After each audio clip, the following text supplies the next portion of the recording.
പയ്യന്നൂര് കോൺഗ്രസ് പ്രകടനം നടത്തിയപ്പോൾ ആ പ്രകടനത്തെ ആക്രമിച്ചു. പിന്നീട് BJP പ്രകടനം നടത്തിയപ്പോൾ ആ പ്രകടനത്തെയും ആക്രമിച്ചു. പുസ്തക പ്രകാശന ചടങ്ങ് അലങ്കോലപ്പെടാതിരിക്കാനുള്ള ഒരു പോലീസ് പ്രൊട്ടക്ഷൻ ആവശ്യപ്പെടണം എന്ന രീതിയിൽ പലരും പറയുകയുണ്ടായി. അപ്പോൾ ഇതുമായി ബന്ധപ്പെട്ടുകൊണ്ട് SP-ക്കൊരു അപേക്ഷ നൽകിയിരുന്നു. പയ്യന്നൂർ SHO-വിന് അതിൻ്റെ കോപ്പി നൽകിയിരുന്നു. അതുമായി ബന്ധപ്പെട്ടുകൊണ്ട് ഹൈക്കോടതിയിൽ ഒരു പെറ്റീഷൻ മൂവ് ചെയ്തിട്ടുണ്ട്. അത് ഈ പുസ്തക പ്രസാധന ചടങ്ങുമായി ബന്ധപ്പെട്ടുകൊണ്ട് മാത്രമാണ്. മറ്റൊരു കാര്യത്തിനും പോലീസ് പ്രൊട്ടക്ഷൻ ആവശ്യപ്പെട്ടിട്ടില്ല. പുസ്തക പ്രസാധന ചടങ്ങ് അലങ്കോലമാകാതിരിക്കാനുള്ള ഒരു ആലോചനയുടെ ഭാഗമായിട്ടാണ് അങ്ങനെ ഒരു പെറ്റീഷൻ മൂവ് ചെയ്തിട്ടുള്ളത്. അന്നേ ദിവസം അല്ലാതെ ഇപ്പോൾ അതിനുശേഷം ഇല്ല, 4-ാം തീയതി വൈകുന്നേരം 4:30 മണിക്കാണ്. 4:30 മണി പറഞ്ഞാൽ 5 മണിക്ക് തുടങ്ങുക എന്നുള്ളതാണ് ആ പുസ്തക പ്രകാശന ചടങ്ങ്. ആ പരിപാടിക്ക് മാത്രമാണ് പോലീസ് പ്രൊട്ടക്ഷൻ ആവശ്യപ്പെട്ടത്. പോലീസിനോട് ആവശ്യപ്പെട്ടിട്ട് കോടതിയിൽ പോകാൻ എന്താ കാരണം? കോടതിയിൽ പോകാനുള്ള കാരണം കുറച്ചുകൂടി അതൊരു എഫക്റ്റീവ് ആവും എന്ന ഒരു തോന്നലിൻ്റെ ഭാഗമായിട്ടാണ്. ഹൈക്കോടതി പറയുന്നതും മറ്റതും തമ്മിൽ വ്യത്യാസമുണ്ടല്ലോ.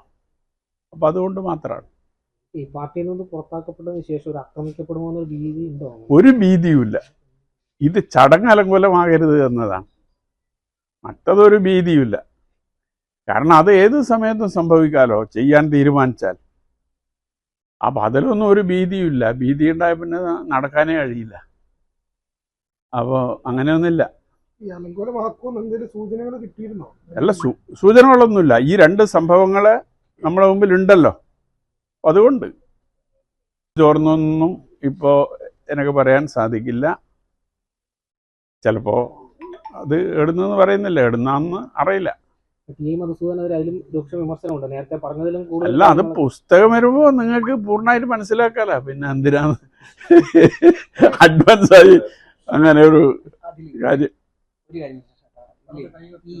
പി സന്തോഷും TA മധുസൂദനും തമ്മിലുള്ള ബന്ധം നിലവിൽ അതിനെക്കുറിച്ച് അതിനകത്ത് പരാമർശിക്കുന്നു. സത്യത്തിൽ എന്താണ് ഇവർ തമ്മിലുള്ള ബന്ധം നിലവിൽ? അല്ല, ആ ബന്ധത്തെക്കുറിച്ച് ഞാൻ ഒറ്റ വാചകം മാത്രമേ പരാമർശിക്കുന്നുള്ളൂ.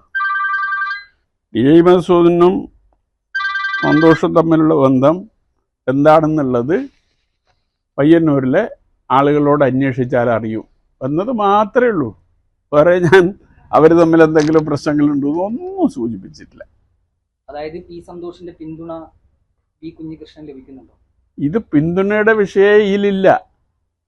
കാരണം ഞാനൊരു കമ്മ്യൂണിസ്റ്റുകാരൻ എന്ന രീതിയിൽ കമ്മ്യൂണിസ്റ്റ് പാർട്ടിക്കകത്ത് നടക്കാൻ പാടില്ലാത്ത സംഭവങ്ങൾ എൻ്റെ ശ്രദ്ധയിൽപ്പെട്ടപ്പോൾ ഒരു കമ്മ്യൂണിസ്റ്റുകാരൻ എന്ന രീതിയിൽ പാർട്ടിയുടെ ശ്രദ്ധയിൽപ്പെടുത്തി പരിഹാരം കാണാനുള്ള ശ്രമം നടത്തി.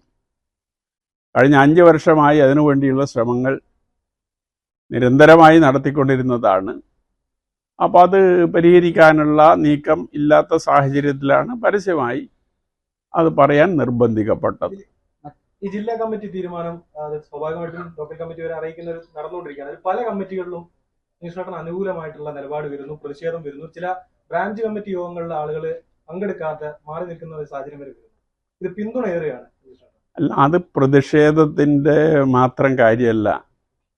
ഇതിൽ ഈ കമ്മ്യൂണിസ്റ്റ് പാർട്ടിക്കകത്ത് ഇതുപോലുള്ള ഫണ്ട് തിരിമറിയോ സാമ്പത്തിക തിരിമറിയോ ഒക്കെ നടക്കുമ്പോൾ അതിനെതിരെ ശക്തമായ നടപടി സ്വീകരിച്ചിട്ടുള്ള പാർട്ടിയാണ്. ഇത്തരം സംഭവങ്ങൾ ഒരു തരത്തിലും അംഗീകരിക്കുന്നതല്ല കമ്മ്യൂണിസ്റ്റ് പാർട്ടി. ഈ വിഷയം ഉയർന്നു വന്നപ്പോൾ തന്നെ ജനങ്ങൾക്കിടയിൽ ശക്തമായ അഭിപ്രായങ്ങൾ ഉണ്ടായിരുന്നു. അപ്പം ഞാൻ ഉന്നയിച്ച വിഷയങ്ങൾ ശരിയാണ് എന്ന് വിശ്വസിക്കുന്ന വലിയ വിഭാഗം പാർട്ടി മെമ്പർമാർ അന്ന് പാർട്ടിക്കകത്തുണ്ട്. ഇപ്പോഴും അത് കൂടി വരുന്നതല്ലാതെ, അങ്ങനെ വിശ്വസിക്കുന്ന ആളുകളുടെ എണ്ണം കൂടി വരുന്നതല്ലാതെ അതിൽ കുറവ് വന്നിട്ടില്ല എന്നാണ് ഞാൻ വിശ്വസിക്കുന്നത്. ഈ സംഭവം നടന്ന തൊട്ടടുത്ത ദിവസം P. ജയരാജൻ താങ്കളെ അനുകൂലിക്കുന്നവരുടെ വീട്ടിൽ പോയി എന്ന് പറയുന്നു. ശരിക്കും അനുനയിപ്പിക്കാൻ വേണ്ടി പോയതാണ്? എന്താണ് താങ്കളുമായിട്ട് ഇപ്പോൾ സംസാരിച്ചിട്ടുണ്ടാവില്ല, പ്രസന്നനൊക്കെ സംസാരിച്ചിട്ടുണ്ടാവില്ല, എന്താണ് പി ജയരാജൻ പറഞ്ഞത്?